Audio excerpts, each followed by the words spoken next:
वाला हूं, तो आपके जो भी क्वेश्चन है आप कमेंट बॉक्स में डाल दीजिए। मैं लाइव आके उन सभी का आंसर करूंगा। और साथ ही वीडियो को एंड तक जरूर देखिएगा, क्योंकि इसमें मैंने परफेक्ट वर्ल्ड के एपिसोड 97 को कंप्लीट कवर कर दिया है। चलिए वीडियो स्टार्ट करते हैं। तो लास्ट पार्ट में हमने देखा था कि शिहाओ ने अब व्हाइट टाइगर को मारकर अपना बदला ले लिया था, और साथ ही अब उसे प्रिमोडियल रिकॉर्ड का एक और हिस्सा मिल गया था। जिसके बाद शिहाओ अपने साथियों के साथ मिलके बूटियान हॉल को रीबिल्ड कर देता है, मगर लास्ट में उसे अपने भाई का एक लेटर मिलता है जिसमें वो बताता है कि वो जरूरी काम से माउंट बुलाओ वापस चला गया है। अब एपिसोड की स्टार्टिंग में हम किम को देखते हैं जो कि माउंट बुलाओ में बैठकर कल्टीवेशन कर रहा था, कि तभी वहां पर उसे शिहाओ के होने का एहसास होता है, जिसपे किम बोलता है आखिरकार तुम यहाँ आ ही गए भाई। अब शिहाओ देखता है कि किम के आसपास में बहुत ही स्ट्रॉन्ग एनर्जी घूम रही है। तभी वहां पर शिहाओ के मॉम डैड भी आ जाते हैं, जो आते साथ ही बोलते हैं अगर शिहाओ ने हमें अर्जेंट के यहाँ पर नहीं बुलाया होता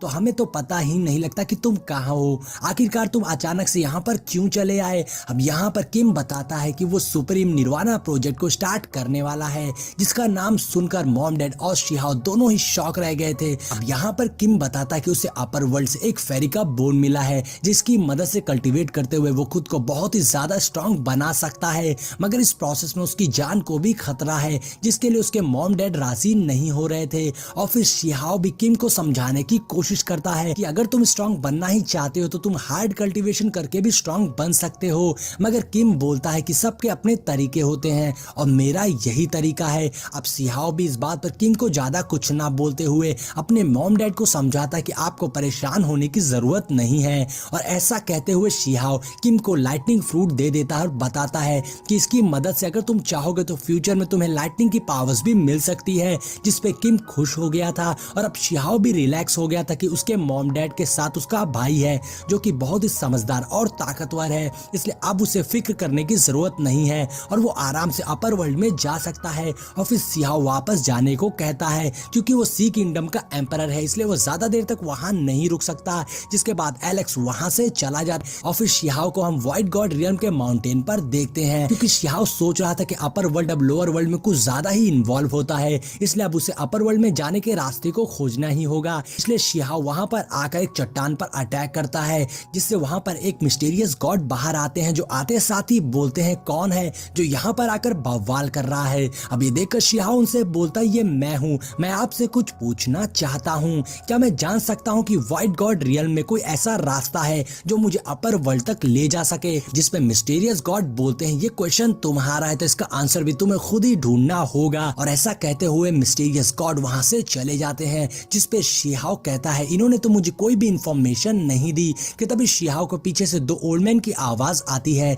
जो बोलते हैं ओहो इन्होंने तुम्हें कुछ नहीं बताया, मगर इसका मतलब ये नहीं कि तुम किसी और से नहीं पूछ सकते हो, मगर हर चीज की एक कीमत होती है। अब ये सुनकर शिहाओ उस ओल्ड मैन के पास जाता है और उनसे बोलता है कि तुम दोनों वही हो ना जो लोगों को बताते फिरते हो कि मैं तुम्हारा डिसिपल हूँ और मेरे नाम से तुम चीजें बेचकर बहुत से पैसे कमा रहे हो, तो अगर उसका हिसाब करें तो मुझे तुम्हें नहीं बल्कि तुम्हें मुझे कुछ देना चाहिए। और ऐसा बोलते हुए शिहाओ उन दोनों ही ओल्ड मैन को धमकाने लगता है, जिससे डरते हुए वो बोलते हैं कि तुम जिस जगह की बात कर रहे हो वो अपर वर्ल्ड से जुड़ी है, अरे वो तो हम तुम्हें फ्री में ही बता सकते हैं, इसके लिए तुम्हें कुछ भी देने की जरूरत नहीं है। जिसके बाद वो ओल्ड मैन बताते हैं कि तुम्हें बस अपने सारे अचीवमेंट को बाहर निकाल कर सभी रिकॉर्ड्स को ब्रेक करना होगा, जिससे कि तुम्हें अपर वर्ल्ड का रास्ता खुद ब खुद मिल जाएगा। मगर शिहाओ को पहले उनकी बातों पर भरोसा नहीं होता है और उसके बाद वो अपने सभी अचीवमेंट को बाहर निकालता है, जिसे देखकर वहां खड़े सभी लोग सरप्राइज हो गए थे कि शिहाओ ने तो सच में बहुत से रिकॉर्ड्स को ब्रेक कर दिया है। और तभी हम देखते हैं कि वो दोनों ओल्ड मैन की बॉडी से बहुत एनर्जी निकलने लगी थी। अब ये देखकर शिहाओ भी उन्हें देख रहा था। फिर वो दोनों बताते हैं कि तुम जिस जगह के बारे में पूछ रहे हो वो अल्टीमेट प्लेस है व्हाइट गॉड रियल्म का, जिस पर शिहाओ बोलता है अगर तुम्हें ये बात पता थी तो तुमने मुझे पहले क्यों नहीं बताया। तो वो ओल्ड मैन बात घुमाते हुए बोलते हैं कि हमें खुद भी याद नहीं था, मगर यहाँ पर वो ओल्ड मैन बस शिहाओ की अचीवमेंट्स को देखना चाहते थे। जिसके बाद सीन चेंज होता है और हम शिहाओ को ओल्ड मैन के साथ में एक प्लेस पर देखते हैं जहाँ पर सामने एक बहुत बड़ा सा गेट था, जिसके अंदर हेवनली रोड होता है और वो ओल्ड मैन अपनी पावर से उस गेट को खोल देता है। उसके बाद शिहाओ उसके अंदर चला जाता है।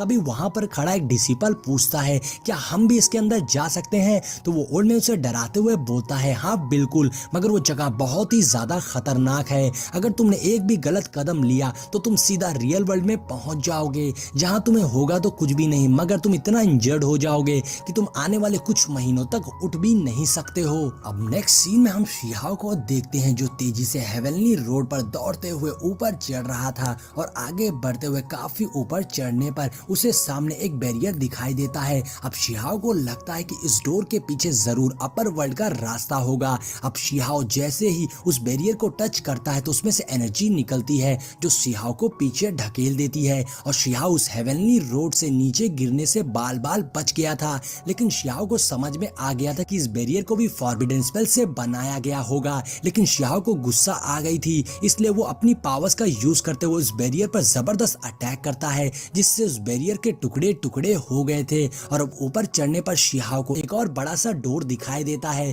और उस डोर के सामने एक लड़की खड़ी होती है, और वो लड़की पलट कर शिहाओ को देखते हुए कहती है ग्रेट एविल, जिस पर शिहाओ भी उस लड़की को मॉन्स्टर कहता है, जिससे वो लड़की शिहाओ पर भड़कते हुए कहती है मैं हेवनली फेरी हूँ, जिस पर शिहाओ भी कहता है हाँ तो मैं भी ह्यूमन एम्परर हूँ। आगे शिहाओ उस लड़की से पूछता है एग्जैक्टली ये रास्ता कहाँ जाता है, लेकिन उस लड़की को लग रहा था कि शिहाओ एक एविल बीस्ट है, इसलिए वो कहती है अच्छा तो तुम नहीं जानते और ऊपर को चढ़ रहे हो, दसों हजारों साल बीत गए हैं जब आखिरी बार कोई ग्रेट एविल ऊपर को चढ़ा होगा, और मैं बहुत ही लकी फेरी हूँ जो मैं तुम्हें पकड़ूंगी और अपना माउंट बनाऊंगी। जिस पर शिहाओ को गुस्सा आती है और वो कहता है तो तुम्हें डर नहीं लग रहा कि तुम खुद पकड़ी जाओगी और खुद किसी और की माउंट बन जाओगी। जिस पर फेरी कहने लगती है मेरी कल्टीवेशन काफी हाई है और तुम तो लोअर वर्ल्ड से आए हो जहाँ लॉ इनकम्प्लीट होता है, तो तुम सेम रियल्म के बैटल में मेरे अपोनेंट कैसे हो सकते हो। जिस पर शिहाओ भी अपने एटीट्यूड में कहता है तब तो मैं कहूंगा कि सेम रियल्म में कोई भी मेरा अपोनेंट होने लायक नहीं है। ये बोलते हुए शिहाओ फाइट करने के लिए रेडी हो गया था, जिस पर वो फेरी तेजी से शिहाओ पर हमला कर देती है और उन दोनों में कॉम्बैट फाइट होने लगती है। लेकिन तभी वो फेरी शिहाओ को किक मारती है, जिससे शिहाओ फेरी की किक को पकड़कर उसे महबूबा के जैसे थाम लेता है। लेकिन फेरी गुस्से में जम करके शिहाओ पर जबरदस्त किक मारती है, जिससे शिहाओ पीछे हो गया था। और अब शिहाओ समझ गया था कि इस फेरी की फिजिकल बॉडी काफी स्ट्रांग है। वहीं इस फेरी को यही लग रहा था कि शिहाओ बहुत ही पावरफुल बीस्ट है, इसलिए इसे अपना माउंट बनाना ही होगा। इसलिए फेरी डिवाइन थ्रो टेक्निक से बहुत सारे एरो से शिहाओ पर हमला कर देती है, लेकिन शिहाओ भी उसके एरो को डिफेंस करके डिस्ट्रॉय कर देता है, और फिर शिहाओ उस लड़की को किक मारकर पीछे गिरा देता है। अब शिहाओ की पावर्स देखकर वो फेरी शिहाओ को बताती है कि उसका नाम फिनिक्स गर्ल है और वो हेवनली इमॉर्टल एकेडमी से है। आगे वो फेरी कहती है कि तुम जैसे पावरफुल डेसेंडेंट मिलना बहुत ही रेयर है, मुझे खुशी होगी तुम्हें अपर वर्ल्ड में गाइड करने में, तुम्हें अपना माउंट बनाकर। लेकिन अब इस बात पर शिहाओ को और भी ज्यादा गुस्सा आ गई थी और वो अपने एक पावरफुल अटैक का यूज करके फेरी पर हमला करके उसे दूर गिरा देता है। अब फेरी डरकर वहां से बचकर भागने लगी थी, लेकिन शिहाओ उसे रोकते हुए कहता है रुको, मुझे तुमसे अभी और भी कुछ पूछना है। लेकिन वो फेरी वहां से भागकर एक स्टोन स्टैचू के ओर भागते हुए कहती है मेरी मदद करो। तो शिहाओ को लगता है कि उस स्टोन स्टैचू में कुछ तो बात है, इसलिए वो फेरी को स्टोन स्टैचू तक पहुंचने से पहले ही पकड़कर फेरी की मैजिकल पावर को सील कर देता है। लेकिन वो फेरी फिर भी शिहाओ को कुछ नहीं बताती और वो शिहाओ को बस इतना कहती है मैं तुमसे बहुत जल्द वापस आकर बदला लूंगी बीस्ट। अब ये बोलते ही वो लड़की टेलीपोर्ट हो जाती है और वहां सिर्फ उस फेरी की स्वाड ही बची थी। अब शिहाओ कहता है मुझे इस फेरी से कुछ पता ही नहीं चला, और तो और मैंने यहाँ पर अपना पहला एनिमी भी बना लिया। जिस पर शिहाओ उस स्टोन स्टैचू के पास जाता है उसे चेक करने के लिए, क्योंकि वो फेरू उसी स्टैचू से हेल्प के लिए कह रही थी, इसलिए शिहाओ को उसमें कुछ गड़बड़ लगती है। इसलिए शिहाओ उस स्टोन स्टैचू पर एक पावरफुल अटैक करता है, लेकिन उस स्टैचू में कोई भी हलचल नहीं होती, जिससे शिहाओ को लगता है कि ये एक स्टैचू ही है। तभी उस गेट में से दो बंदे बाहर आते हैं, जिसपे वो शिहाओ से कहते हैं कि तुम कौन हो और तुम्हारे पास फिनिक्स गर्ल का वेपन कैसे आया। लेकिन शिहाओ फौरन ही उन दोनों पर हमला करके दोनों को बेहोश करके बंदी बना लेता है। जिसके बाद शिहाओ उन दोनों बंदों को डराकर उनसे इंफॉर्मेशन निकालता है कि इस गोल्डन डोर के पीछे क्या है। तो वो बंदे बताते हैं कि इसके पीछे स्पिरिट वर्ल्ड है, जिससे अपर वर्ल्ड के एंशिएंट गॉड ने बनाया है, और इस स्पिरिट वर्ल्ड में सिर्फ स्पिरिट कॉन्शियसनेस ही जा सकती है। और वो बंदे ये भी बताते हैं कि ये स्टोन स्टैचू इस गेट का गेटकीपर है, लेकिन अब साइलेंट हो गया है। और फिर शिहाओ फिनिक्स गर्ल के बारे में पूछता है कि क्या वो यहाँ पर बहुत ज्यादा फेमस है। तो वो बंदे बताते कि Phoenix girl heavenly immortal state की फर्स्ट जनरेशन है, इसलिए हम उसके मैजिक वेपन को पहचानते हैं। तभी उस गेट से एक आवाज आती है कि मैंने सुना है कि लोअर वर्ल्ड से एक ग्रेट एविल यहाँ पर आया है। और फिर हम उस डोर में से एक बहुत बड़े से फायर बीस्ट को बाहर आते हुए देखते हैं। और इसी के साथ में ये पार्ट यहीं पर एंड हो जाता है और वीडियो को कट